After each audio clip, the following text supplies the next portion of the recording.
aujourd'hui, on va parler de quoi? On va parler de contenu. L'idée et l'objectif de cette conférence, c'est quoi? C'est tout simplement que, à la fin de cette conf, vous repartiez avec des techniques pour faire des contenus qui vont générer plus de visibilité. Pourquoi? Parce que en marketing, c'est un des gros enjeux, générer de la visibilité et également générer du trafic, de la conversion. Alors, pour me présenter rapidement, qui suis-je? Nicolas Nguyen, cofondateur de Réputation VIP, qui est une agence SEO spécialisée en technologie, et SEMJ, qui est une nouvelle plateforme IA, pour justement aider les marques à créer des contenus plus performants. Pour ma part, je suis expert SEO depuis 10 ans, alors ça ne me rajeunit pas trop, et également, j'ai eu la chance en 2010 de remporter le concours SEO. Et donc on a la chance d'accompagner des belles marques, notamment des marques internationales comme Uber et Burger King. Le content marketing, c'est une tactique marketing qui est de plus en plus utilisée. Je pense qu'ici, majoritairement, tous ont fait des réseaux sociaux, des newsletters et également des contenus sur son site web. Et c'est bien normal, puisque c'est une tactique aujourd'hui qui est de plus en plus tout simplement rentable. Par contre, justement, comme tout investissement marketing, ce qui est important, c'est j'investis et j'ai besoin d'un retour sur investissement. Le premier point à prendre en compte, c'est qu'un contenu, en fait, ça coûte de l'argent. D'accord? Parce que typiquement, quand je vais faire un article de blog, une fiche conseil, une page service sur mon site web, quand je prends en compte tout le temps que ça prend entre le comité édito, le brief, les allers-retours avec le rédacteur, l'intégration, etc., au final, par rapport à tout le temps que ça prend, ça va nous coûter en moyenne 900 €. Et globalement, quand on va publier un contenu sur son site web, qu'est-ce qu'on va vouloir? On va aller regarder justement dans Google Analytics le trafic qu'il génère. Et ce qu'on va vouloir, c'est avoir ce premier pic de trafic qui est souvent lié aux réseaux sociaux, qui est souvent lié également à la newsletter. Mais après, ce qui va être intéressant de voir, c'est qu'on va avoir du trafic qui monte, qui monte, qui monte. Et ça, ce trafic, il est apporté par quoi? Il est apporté par le SEO. D'accord? Par le référencement naturel, par les internautes qui recherchent des mots-clés dans Google et qui trouvent votre contenu. D'accord? Donc c'est cette courbe orange, qui est le trafic SEO, qui a apporté le trafic de votre contenu. Et au final, c'est assez normal, parce qu'on le voit dans les études, le canal organique vers l'ensemble des sites web, en moyenne, c'est le canal numéro 1, plus de 50%, alors que par exemple, le canal des réseaux sociaux, c'est seulement 5%. Et alors, par contre, quand on va créer un contenu, donc toujours article de blog, fiche conseil, etc., très clairement, il y a une courbe qu'on va vouloir éviter. D'accord? C'est celle-ci. Tiens, j'ai publié une fiche conseil experte, je le publie sur les réseaux sociaux, je l'envoie par newsletter, génial, on a des partages, l'équipe marketing est contente. Puis après, en fait, on regarde quelques mois après, dans Analytics, puis on voit que derrière, en fait, c'est quoi? C'est le gros flop. D'accord? Donc ça, c'est du contenu jetable. C'est-à-dire, je l'ai publié, il a fait un petit peu de trafic, puis après, hop, il n'y a plus rien. Et là, quand on réfléchit d'un point de vue marketing, le coût d'acquisition, donc notamment le coût d'acquisition de la visite, et donc forcément du lead, est forcément bien plus élevé. Donc là, pourquoi? Parce qu'il n'y a pas de trafic SEO. Et la triste réalité, en fait, c'est que c'est un cas de figure qui arrive très souvent. Donc ça, c'est une belle étude d'Ahrefs qui a analysé des millions et des millions de pages web, et où on peut voir qu'en général, seulement 9% des contenus sur le web vont être visibles dans Google et générer du trafic. D'accord? 9%. Donc très clairement, on a intérêt à se donner les moyens d'être dans ce 9%-là pour avoir une approche à la fois économique et j'ai presque envie de dire écologique. Alors on pourrait se dire justement que ça concerne seulement les petits sites web parce qu'ils n'ont pas beaucoup d'autorité aux yeux de Google, mais en fait non. Quand on regarde les grandes marques, par exemple là, on a Leroy Merlin avec une stratégie content marketing pour 1, attirer du trafic, 2, bien entendu, créer de la préférence de marque, 3, du coup, générer de la clientèle, tout simplement. Mais là, ils ont investi dans 1000 contenus. D'accord? Donc, c'est un certain investissement. Hélas, là, on a seulement 16% de ces contenus qui vont faire du trafic SEO. Tout le reste, c'est du jetable. Danone, 1800 recettes, 10% font du trafic. Et celui-là, c'est mon préféré. C'est une marque qu'on connaît tous. C'est Air France, qui a fait un très beau magazine autour du voyage, avec 5500 fiches conseils. Et là, hélas, on a 9% qui font du trafic. Et en fait, ce qui est intéressant de prendre en compte, c'est notamment à travers cette étude du Content Marketing Institute, c'est que le SEO, c'est devenu l'enjeu principal aujourd'hui en content marketing, hein, pour 2/3 des content marketeurs. Donc on peut se poser la question, mais pourquoi ces contenus, en fait, ne génèrent pas de trafic? D'accord? Tout simplement parce qu'ils ne répondent pas assez bien aux attentes des internautes. Et vous allez voir, j'ai une casquette très SEO, mais aujourd'hui, je ne vais pas vous parler d'écrire pour les moteurs de recherche. D'accord? J'ai arrêté. Ça fait quelques années que j'ai arrêté. Maintenant, je vais vous dire d'écrire pour les internautes. Pourquoi? Parce que Google a beaucoup évolué ces dernières années. On en parlait un peu dans la conférence avant. Alors, vous avez plein de mises à jour, hein. Dans le SEO, vous avez 3 gros piliers, hein. Vous avez le pilier technique, le pilier du netlinking, de la popularité, et le pilier du content.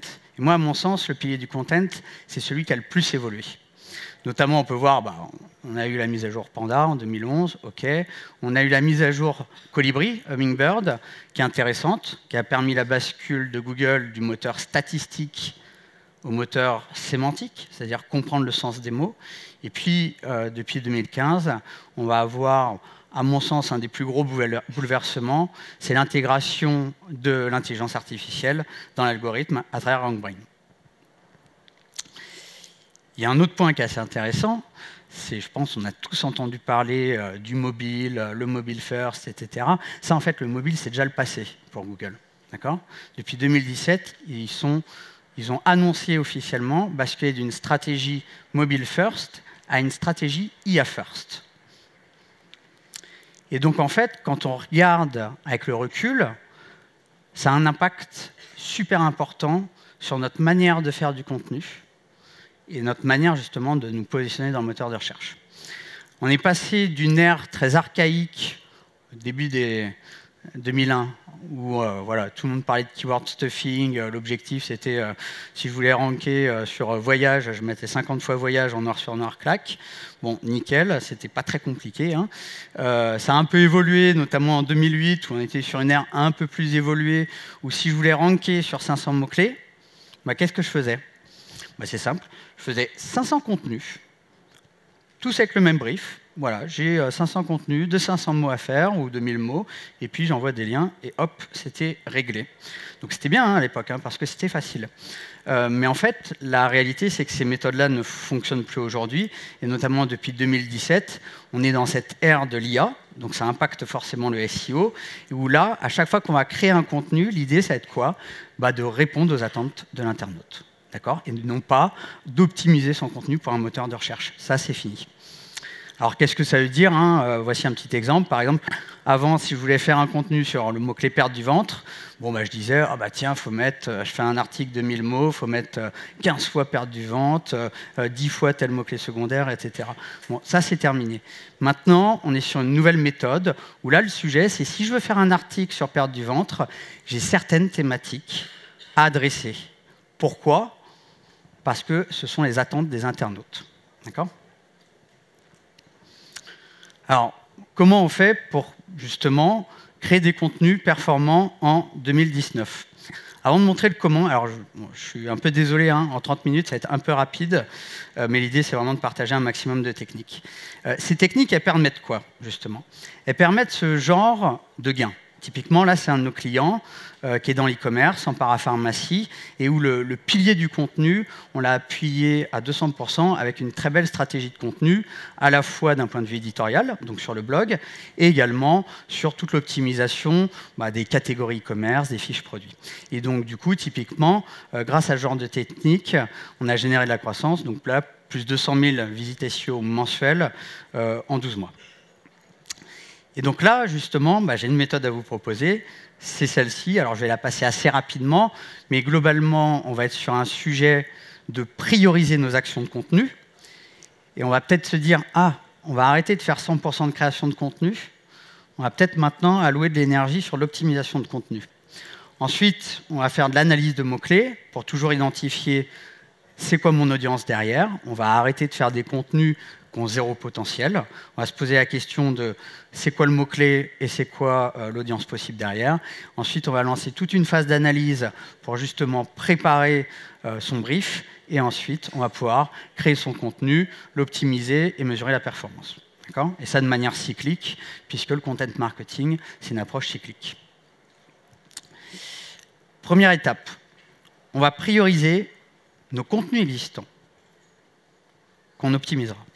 D'accord ? Donc là, je ne vais même pas parler de création, je vais parler déjà d'optimisation de l'existant. Pourquoi ? Parce que tout simplement, on va vouloir gagner plus en travaillant moins. Techniquement, en fait, quand vous avez un site web avec plusieurs centaines, plusieurs milliers de contenus, vous avez des pépites dans ces contenus. C'est des contenus où, avec 20% d'efforts, vous allez pouvoir faire x10 de trafic SEO. D'accord ? Pourquoi ? Parce que le contenu, il a déjà eu le brief, il a déjà été intégré, etc. Donc là, il n'y a plus qu'à l'optimiser, à rajouter du texte, par exemple. Typiquement, c'est quoi un contenu qu'on va vouloir optimiser en priorité ? C'est notamment un contenu qui est sous-optimisé par rapport à ses concurrents. D'accord ? Là, moi, je prends l'exemple fictif de... j'ai mon article de blog qui est en bas de première page Google, toutes nos astuces pour perdre du ventre. Je vois qu'il est en bas de première page Google. Donc, il a déjà fait un chemin, en fait, dans Google. Mais je vois que le top 3, en fait, typiquement, ils ont fait un contenu déjà plus profond. Typiquement, le premier, il a fait 6000 mots. Ensuite, je vais me poser la question, OK, je suis sous-optimisé, mais je peux aller chercher quoi comme gain ? Là, aujourd'hui, moi, mon contenu, qui est en bas de première page, il fait 2000 clics mensuels en SEO. C'est déjà pas mal, hein, vous me direz. Mais je peux aller chercher 5, 10 fois plus. D'accord ? Le premier, le deuxième, on voit qu'ils arrivent à capter beaucoup plus de trafic. D'ailleurs, petit aparté, on voit que le deuxième fait beaucoup plus de trafic parce qu'il est positionné sur beaucoup plus de mots-clés et mieux positionné sur ces mots-clés. Parce qu'un contenu, ça ne se positionne pas sur un mot-clé, mais sur des centaines, des milliers de mots-clés.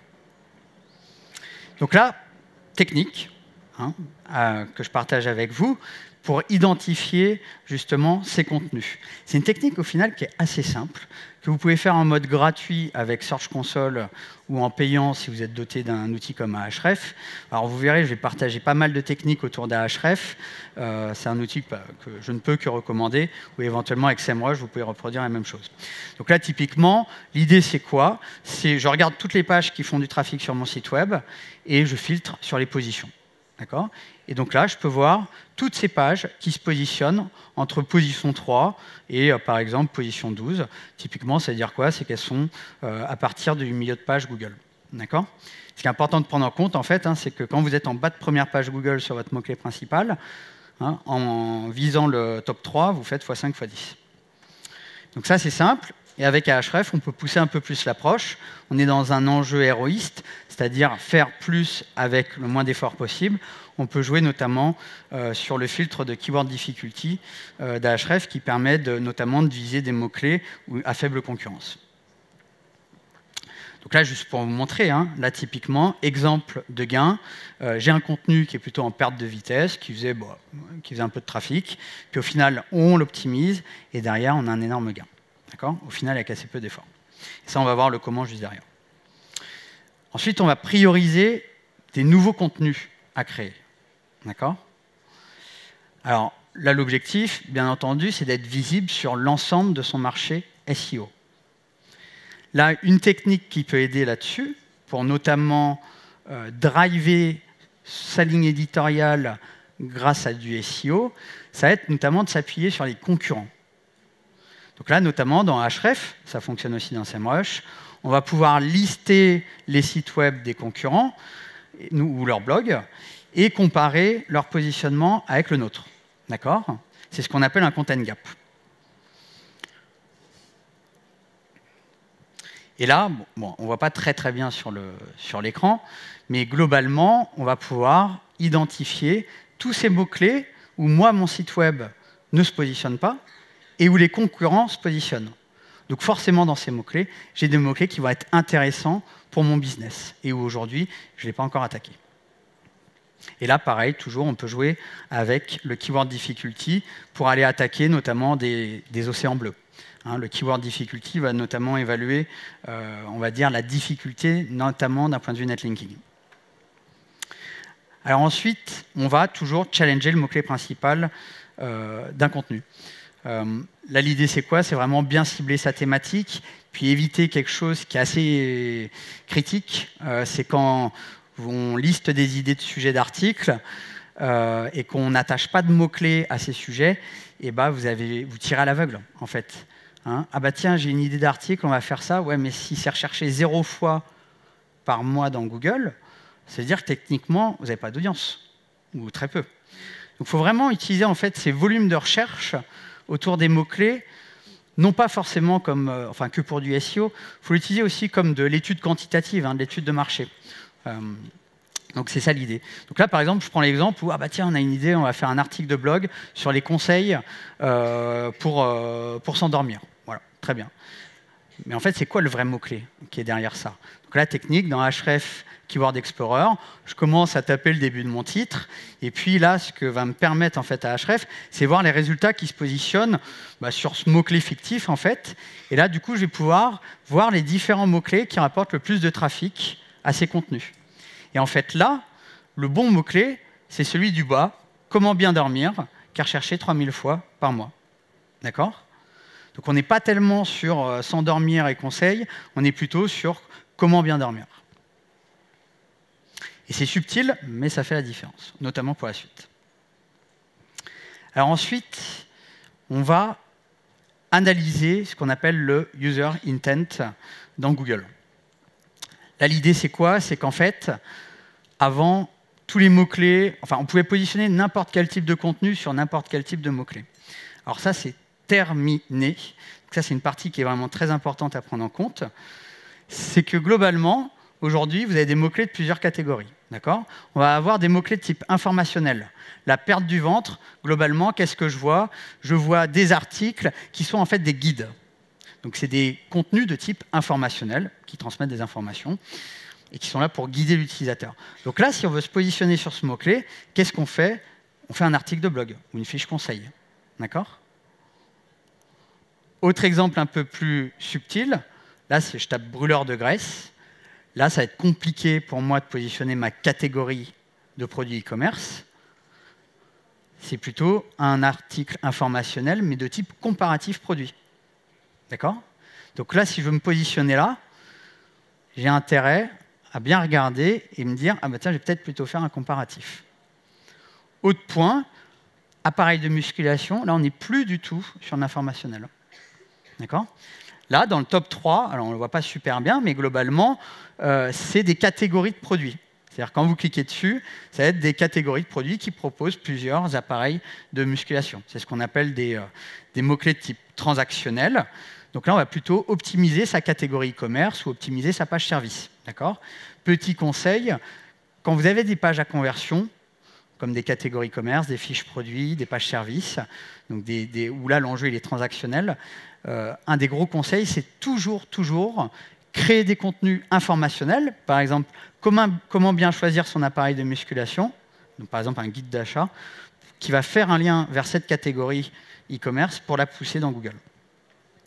Ça fonctionne à 2000%. Autre exemple, là par exemple, fiche produit.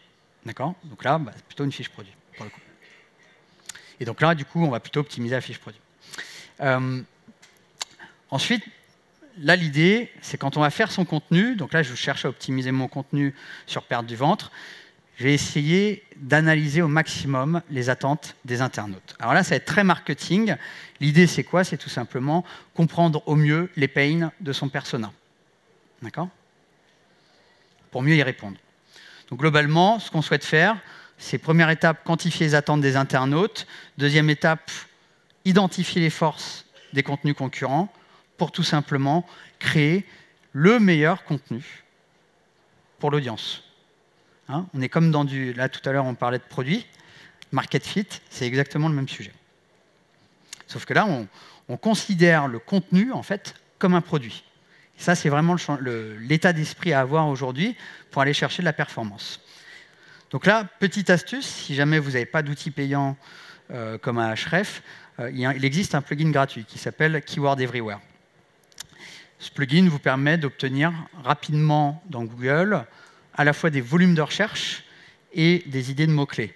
Son avantage, c'est qu'il est gratuit. Bon, son petit inconvénient, c'est que les volumes de recherche sont un peu approximatifs.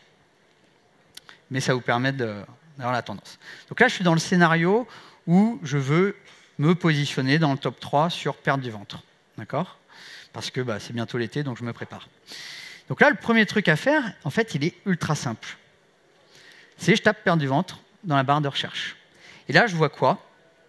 Je vois que, ah ouais, il y a quand même 5400 personnes qui recherchent, par exemple, hommes. Je vois des cuisses, je vois qu'il y a une thématique autour du sport, etc. Donc là, déjà, ça me donne des idées. Mais, oui, et d'ailleurs, c'est plus recherché pour les hommes que pour les femmes. Je vois des gens sourire. Et là, ça me donne des idées. Là, ce n'est pas un sujet de mots-clés. Hein. Là, on est sur un sujet de, quand je vais faire mon article, je traite quelle thématique. D'accord ? Là, par exemple, je vais peut-être faire un paragraphe pour donner des conseils pour les hommes. Ne vous inquiétez pas, les femmes arrivent ensuite. Notamment, on va regarder les recherches associées. Et là, on va voir, par exemple, comment perdre du ventre quand on est une femme. D'accord ? On va voir que j'ai peut-être intérêt à donner des conseils sur les exercices, sur le sport, etc. Et donc là, typiquement, vous allez regarder dans les recherches associées. Tout ça, c'est sur la page Google. Hein. En fait, c'est Google qui est notre outil pour trouver ce qu'attendent les internautes. Et c'est très bien. On va également étudier les mots-clés de type question. Typiquement, là, petite astuce, vous tapez perte du ventre, vous revenez au début, tapez QU étoile ou comment étoile, et là, vous pouvez visualiser les questions que se posent les internautes. D'accord ? Donc là, on a tout intérêt à y répondre. Mon audience se pose ces questions. Autre point, ça je pense que vous l'avez remarqué puisque ça a doublé en un an, c'est les PA, donc les questions posées par les internautes, qui se retrouvent aujourd'hui dans un tiers des requêtes Google. Et donc là, typiquement, double enjeu. J'identifie aussi d'autres questions de mon audience pour y répondre, mais j'ai aussi un enjeu de devenir visible dans ces PA, puisque ça, c'est le futur de Google, avec la position 0. D'accord ? Donc autant y répondre. Et là, technique poussée experte, et qui vous permet de vous démarquer, puisque de toute façon, quand on crée un contenu, le but c'est d'être premier dans Google, donc c'est comme le saut à la perche. Hein. Plus on a une perche longue, plus on va sauter haut. Là, plus on se donne de moyens, plus on va pouvoir viser la première position. Ça va être de regarder ce top 3 sur Google, et de regarder tous les mots-clés qui leur apportent du trafic. Donc là, par exemple, on voit, j'en ai un, le premier, il se positionne sur 1300 mots-clés, et le deuxième sur 2500, etc. Là, je vais regarder ces mots-clés et je vais trouver d'autres thématiques qui leur rapportent du trafic. D'accord ? Et ça, c'est plutôt malin, puisque vu que c'est des thématiques qui leur apportent du trafic, autant que je traite ces thématiques aussi dans mon contenu. Et donc là, globalement, qu'est-ce qu'on a fait ? C'est on a récupéré de la data. Je vais me retrouver avec plusieurs centaines, voire plusieurs milliers de mots-clés. Et donc là, en fait, je peux les regrouper en thématiques principales, le tout de manière quantifiée. Si je fais un article sur perte du ventre, j'ai intérêt à traiter telle thématique, telle thématique, telle thématique, et ça de manière quantifiée par des volumes de recherche.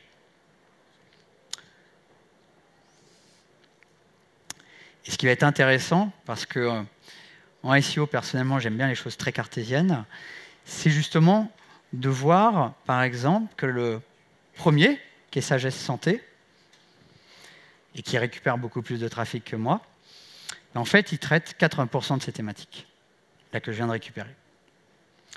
Le deuxième, qui fait également beaucoup plus de trafic que moi, il traite 60%. D'accord ? Alors que moi, globalement, qui suis en dernière colonne, je traite que 30% de ces thématiques. Et au final, ça c'est logique, mon contenu répond moins bien aux attentes des internautes. D'accord ? Et c'est là où Google a fait une énorme évolution, c'est qu'aujourd'hui, il est devenu extrêmement intelligent pour mettre en avant les contenus les plus qualitatifs possibles. Et tant mieux. Tant mieux.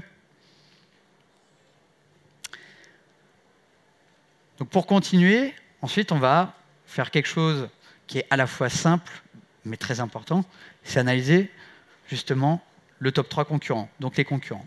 Pourquoi ? Parce que l'idée, c'est faire mieux.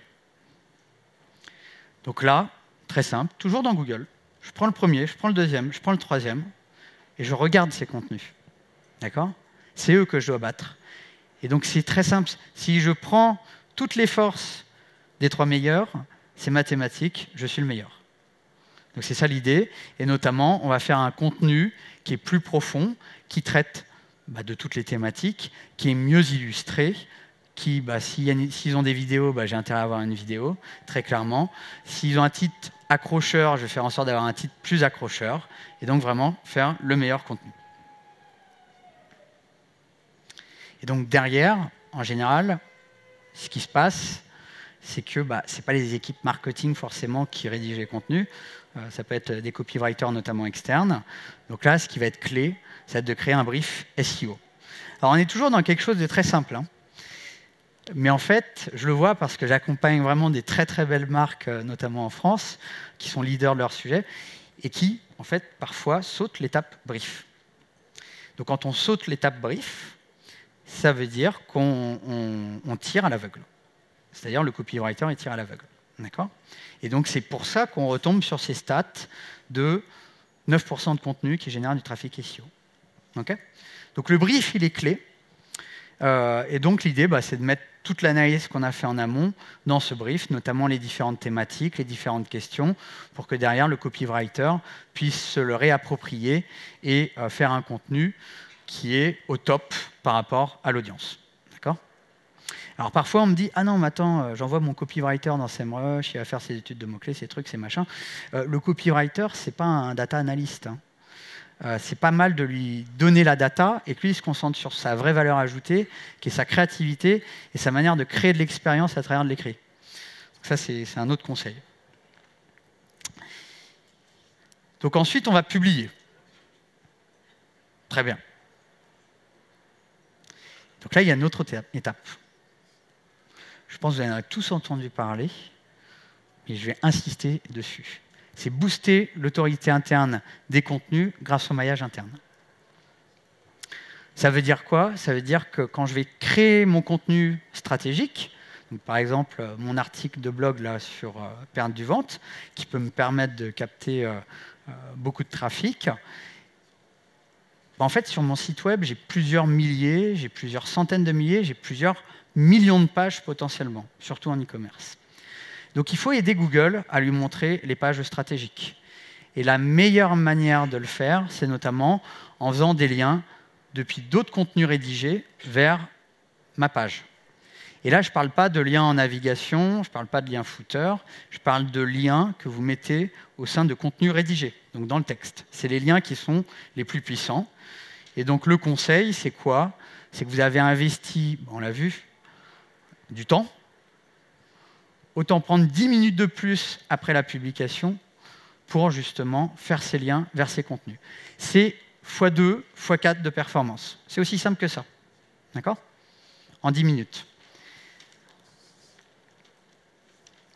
Astuce, parce que quand on a des sites web avec plusieurs milliers de contenus, ça peut être un peu compliqué de se dire « Attends, mais il est où l'article qui pourrait faire un lien ?»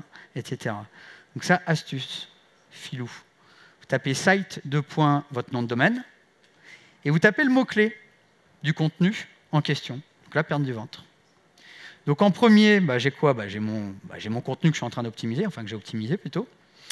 Mais en deuxième, troisième, quatrième, cinquième, j'ai d'autres contenus de mon site web qui, aux yeux de Google, en plus, sont sémantiquement très proches, et donc, a priori, qui parlent forcément de la thématique, et donc où c'est intéressant de mettre un lien, à la fois pour l'internaute, pour qu'il consomme plus de contenu, bien entendu, et également pour le SEO. Donc ça, faites-le. Et puis derrière, l'idée, c'est qu'on va aller mesurer les performances des contenus. Il faut savoir que dans les études, notamment les études en content marketing, dans le top 3 des pains en content marketing, il y en a 2 sur la mesure de la performance. Donc on investit de plus en plus en content marketing, mais on a du mal à mesurer le ROI. Et c'est compréhensible. Une raison, notamment pour le trafic SEO, c'est l'inertie. Donc, chose à savoir, quand vous publiez un nouveau contenu, c'est 3 mois d'inertie avant de voir la performance optimale. Quand vous optimisez un contenu existant, ça peut aller jusqu'à 6 mois. D'accord? C'est long. C'est très long. Donc, astuce, bon, bien entendu, utiliser Analytics, Search Console. Le problème, c'est qu'il n'y a pas de date autour de ces contenus. Donc, vous voyez les contenus les plus performants ou les moins performants, mais vous ne voyez pas le milieu. C'est difficile, on va dire, d'évaluer la performance de ces campagnes de contenu. Donc, mon conseil, ça va être d'utiliser, du coup, les dashboards d'Analytics. Vous pouvez créer des widgets. Et là, par exemple, vous pouvez créer un dashboard où vous mettez en widget les courbes de trafic de chaque contenu, de chaque nouveau contenu stratégique. Et donc comme ça, par exemple, si je viens de créer une campagne de 50 contenus autour du camping, je peux voir leur courbe de trafic sur le même écran. Hein, donc c'est plutôt pratique. Après, vous pouvez utiliser des outils de BI pour aller plus loin, mais ça va être payant. Alors, c'est sympa toutes ces techniques, mais vous avez vu, ça prend un peu de temps, hein, puis ça demande d'améliorer le process. Par contre, ça va apporter des résultats.